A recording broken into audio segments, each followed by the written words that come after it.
Monsieur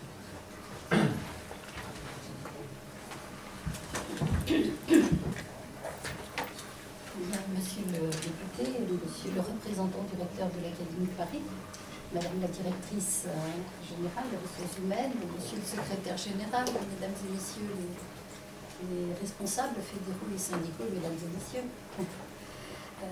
Georges Paul-Langevin, ministre délégué à la réussite éducative, m'a chargé de vous transmettre tous ces... On vous entend mal, madame.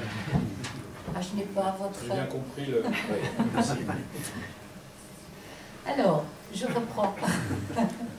Georges Paul-Langevin, ministre délégué à la réussite éducative, m'a chargé de vous transmettre ses remerciements pour l'invitation qui lui a été faite de participer à ce congrès et ses regrets de ne pouvoir y participer. Donc, je vais dire simplement quelques mots, parce que vous savez que l'action de la ministre déléguée s'inscrit pleinement, en pleine complémentarité avec celle du ministre de l'Éducation nationale pour la mise en œuvre de la refondation de l'école. Et donc, je ne reviendrai pas sur l'esprit et les objectifs de cette loi que vous avez, monsieur le député, si brillamment défendu et exposé.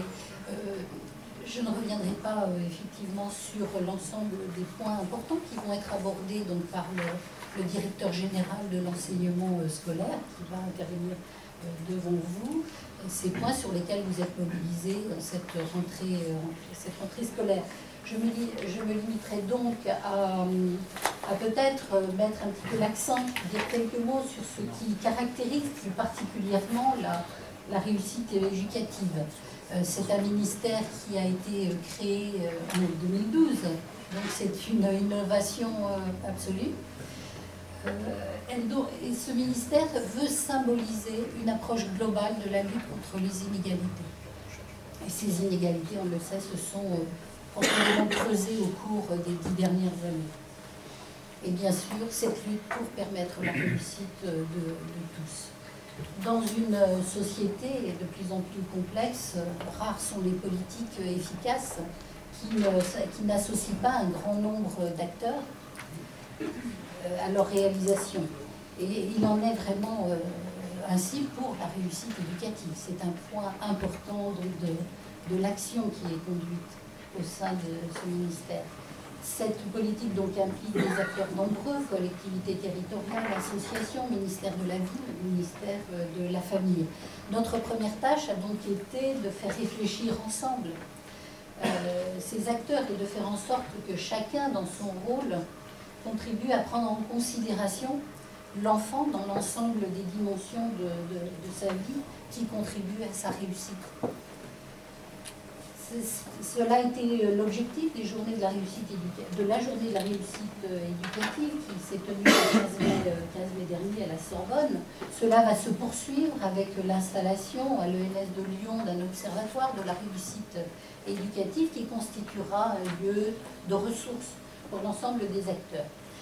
Alors, je voudrais juste donner quelques actions prioritaires que nous conduisons et qui vont se concrétiser dans les prochaines semaines.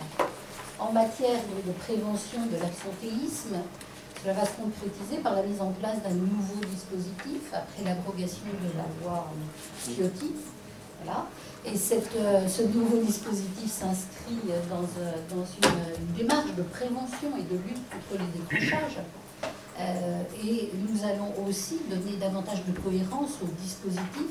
Ça a déjà commencé, vous le savez, avec la mise en place des réseaux focales, mais davantage de cohérence au dispositif de prévention et au dispositif de raccrochage. C'est le réseau focal, mais c'est aussi les dispositifs relais qui vont être revus. Ce sont aussi des structures innovantes dont la création va être favorisée. Le deuxième point... La deuxième action importante qui a été lancée, c'est la mise en œuvre de l'expérimentation du choix de l'orientation laissé aux parents en fin de troisième, qui a été le principe de l'expérimentation inscrit dans la loi et qui va se mettre en place dans 117 collèges et 12 académies à la rentrée, à cette rentrée. Alors, je crois que l'essentiel, et les inspecteurs information et orientation, là, vont l'entendre, je crois, ils le disent depuis longtemps, l'essentiel c'est l'accompagnement. effectivement des jeunes, l'accompagnement renforcé des jeunes et de leurs familles pour leur permettre d'effectuer des choix ouverts et qui dépassent un petit peu les contraintes ou l'autolimitation que ces jeunes peuvent s'imposer. Et cela va dans le sens de la mise en œuvre du parcours individuel d'information et d'orientation qui va être défini, qui est en cours de définition. Le troisième point important, je crois, c'est le lancement de l'élaboration d'une nouvelle politique de l'éducation prioritaire avec le lancement de la concertation ces jours-ci, avec l'ensemble des personnels et des partenaires. Autre point aussi qui nous semble vraiment essentiel, c'est le renforcement, l'amélioration de la mise en œuvre effective du principe de coéducation qui est non seulement rappelé dans la loi, mais avec de nouvelles dispositions, et qui suppose une coopération renforcée entre les parents et l'école, et notamment en direction des parents les plus éloignés de l'institution scolaire, des parents les plus vulnérables. Ça a été aussi un des thèmes de la conférence de lutte contre l'exclusion et la pauvreté. Et cela devrait déboucher très rapidement sur une circulaire qui va être publiée. Ça n'achèvera pas, ça ne conclura pas le débat, puisque c'est effectivement faire progresser dans cette mise en œuvre effective, mais effectivement, la mission d'information des parlementaires va nous apporter des éléments pour poursuivre cette démarche.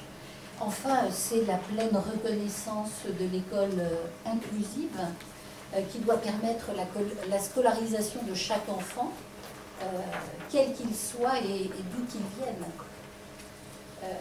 En particulier, saluons un petit peu cette avancée, on a pu dire historique, cette avancée très importante sur la scolarisation des élèves en situation de handicap, avec le déploiement de moyens importants, mais surtout avec la reconnaissance et la pérennisation donc, du métier d'accompagnant, avec des contrats à durée indéterminée qui vont être proposés aux AVS.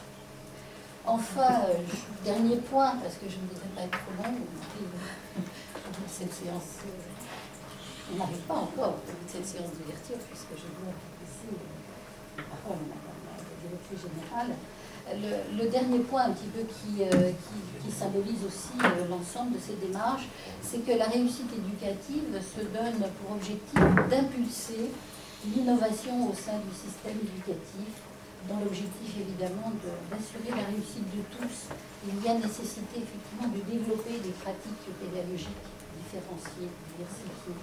C'est notamment un des objectifs que se fixe le Conseil national de l'innovation pour la réussite éducative qui a été installé en avril dernier.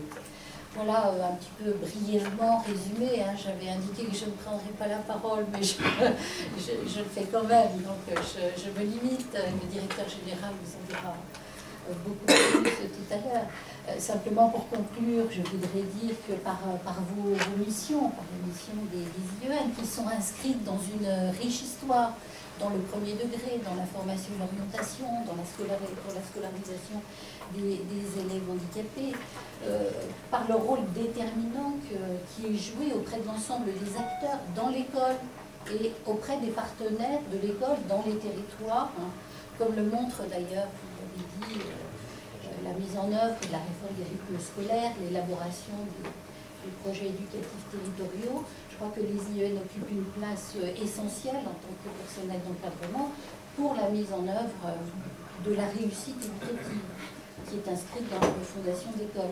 C'est donc pourquoi la ministre déléguée à la réussite éducative portera la plus grande attention, le plus grand intérêt aux résultats de vos travaux, et elle m'a chargé de vous adresser ses plus chaleureux encouragements. Merci.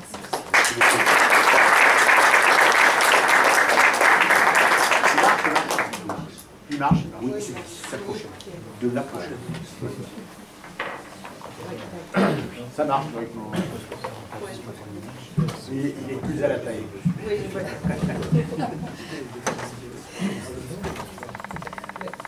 Bonjour à tous.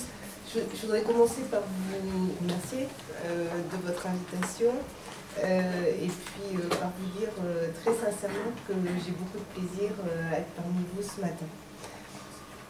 je ne suis pas sûre que je vais vous dire beaucoup de choses complètement nouvelles par rapport à ce que vous avez entendu de la part du député Durand ou de la part de Madame la conseillère de la ministre déléguée. Mais en même temps, je pense qu'en tant que directrice des ressources humaines, c'est important que nous faisions le point et que je vous indique quelques perspectives sur les chantiers que nous allons ouvrir. Alors effectivement, tout commence par la loi. La loi d'orientation de programme pour la refondation de l'école. Pourquoi est-ce que ça commence par la loi? Parce qu'elle recentre, et ça ne vous a pas échappé je pense, le système éducatif sur la question pédagogique, et elle fait également du premier degré une priorité. Les corps d'inspection, l'encadrement en général, ont un rôle décisif à jouer dans la conduite des chantiers que la loi a ouverts. Pourquoi? Je vais vous dire des banalités, mais en même temps, ça a pu être oublié à certains moments, au cours de certaines années, parce que les corps d'inspection, les corps d'encadrement au sens large, ont une expertise en matière didactique, en matière pédagogique, une connaissance fine du terrain, des pratiques enseignantes, des personnels qui exercent dans l'ensemble du système éducatif, et cette expertise, me semble-t-il, elle est irremplaçable.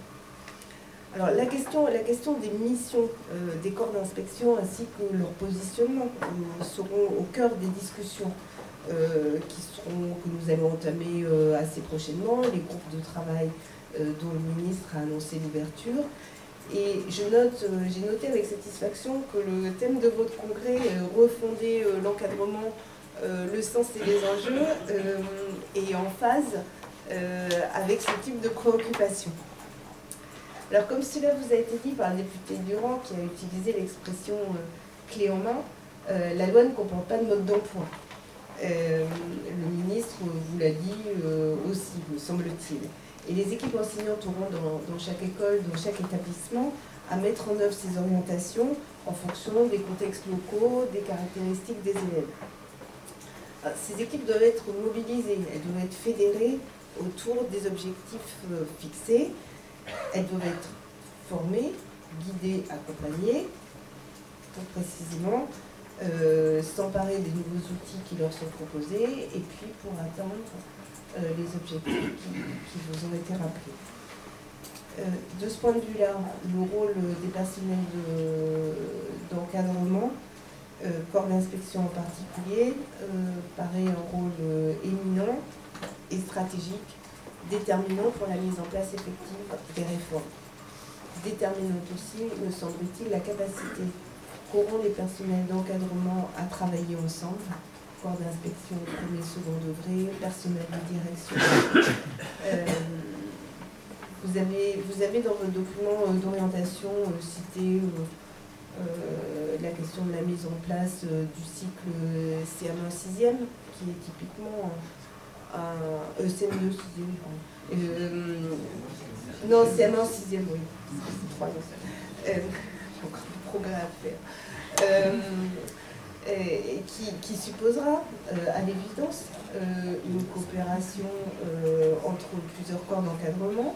J'y rajouterai les nouveaux dispositifs dans le domaine de l'orientation, la revalorisation de la voie professionnelle, la mise en œuvre du socle commun de connaissances, enfin.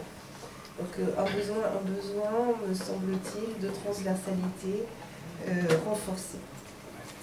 Alors, je citerai en toute première position, comme le plus emblématique et sans doute le plus important des chantiers, celui qu'a rappelé le député Durand, la formation des enseignants. C'est un axe prioritaire de la loi, avec des nouvelles modalités, une montée en charge des ESPE, dont il faut avoir conscience, et je pense que nous en avons collectivement conscience, que c'est une montée en charge qui est progressive. Quand on regarde les calendriers les calendriers de mise en place des ESPE, c'était des calendriers extrêmement tendus. La loi finalement a été votée très récemment. Les ESPE déploient leur premier cursus au niveau allemand dès cette rentrée. Le M2 reste à déployer à la rentrée suivante et forcément, il y aura des imperfections, des ajustements progressifs, des corrections de trajectoire. Sur ce champ de la formation des enseignants, bien évidemment, vous aurez un rôle essentiel à jouer, aussi bien potentiellement comme intervenant dans les ESPE que comme acteur du suivi des professeurs stagiaires, en liaison bien évidemment, là encore, avec les conseillers pédagogiques notamment, les autres personnels dont les missions sont de conseiller, accompagner les enseignants. Il y a un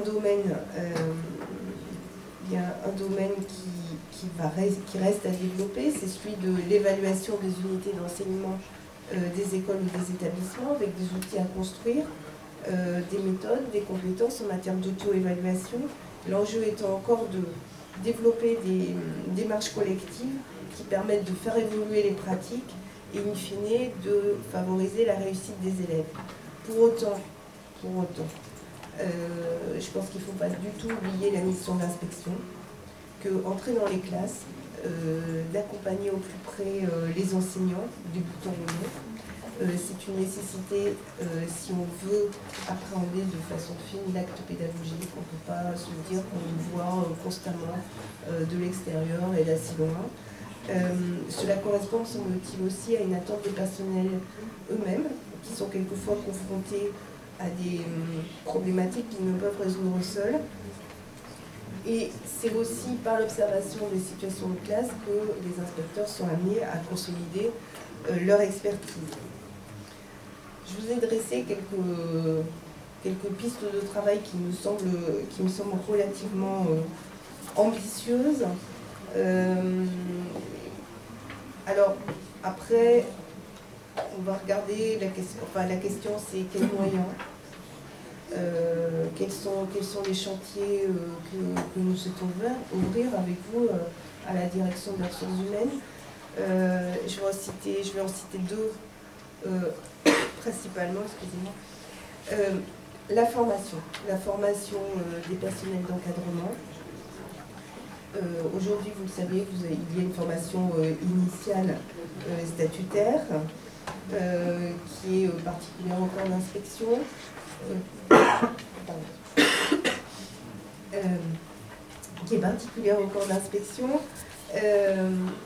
et qui n'est pas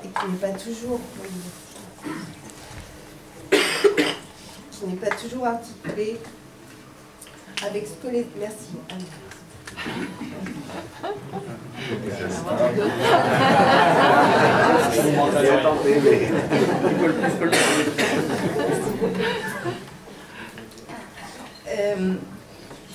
Donc, je reprends. Sur la formation initiale statutaire, nous allons travailler avec l'école supérieure de l'éducation nationale, l'ESN,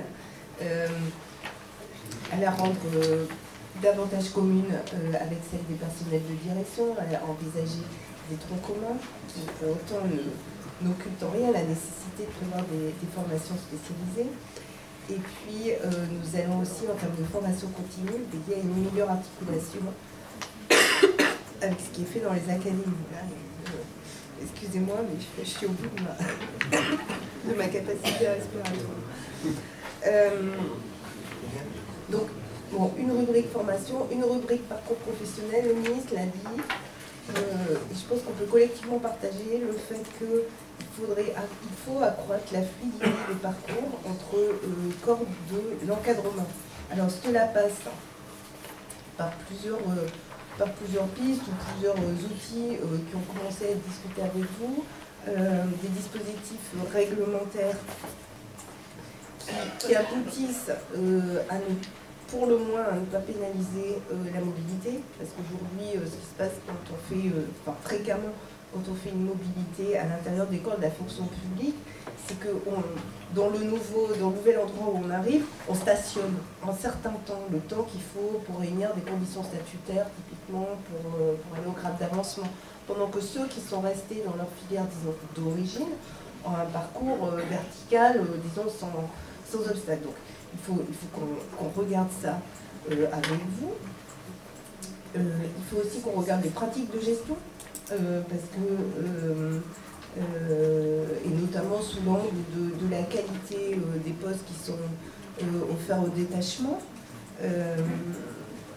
Et ce dossier, donc j'ai bien noté quels sont vos souhaits sur ce dossier. Il sera traité dans les groupes de travail qui vont s'ouvrir. Dans les groupes de travail qui vont s'ouvrir, et je terminerai par là, je pense que le premier angle de réflexion que nous aurons, c'est la question des missions. Je vous ai évoqué quelques têtes de rubrique. Il me semble que nous devons travailler à une convergence des missions des personnels d'encadrement sans toutefois les confondre, et ça c'est une réserve pour moi majeure. Relire et réexpliciter la circulaire de 2009 qui fixe les missions des corps d'inspection, et j'insisterai sur une question sur un objectif qui pour moi est majeur, qui est la question des priorités. C'est-à-dire, si on veut mener une refondation pédagogique de l'ambition que nous fixons collectivement, il faut se garder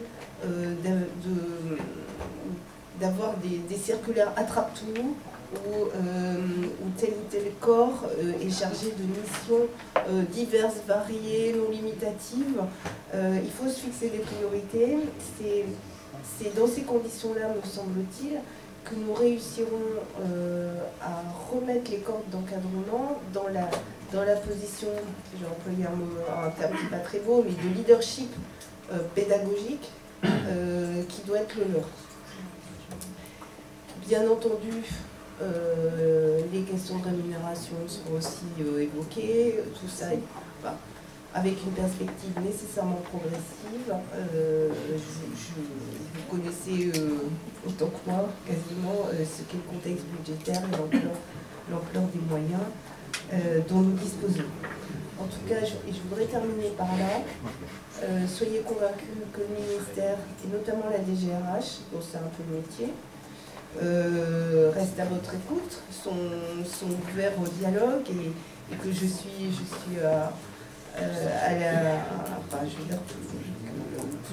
que demande de rendez-vous qui peuvent émaner de votre part auront forcément une suite. Et je vous souhaite en congrès riche en débats et en échanges intéressants. Et je vous remercie encore.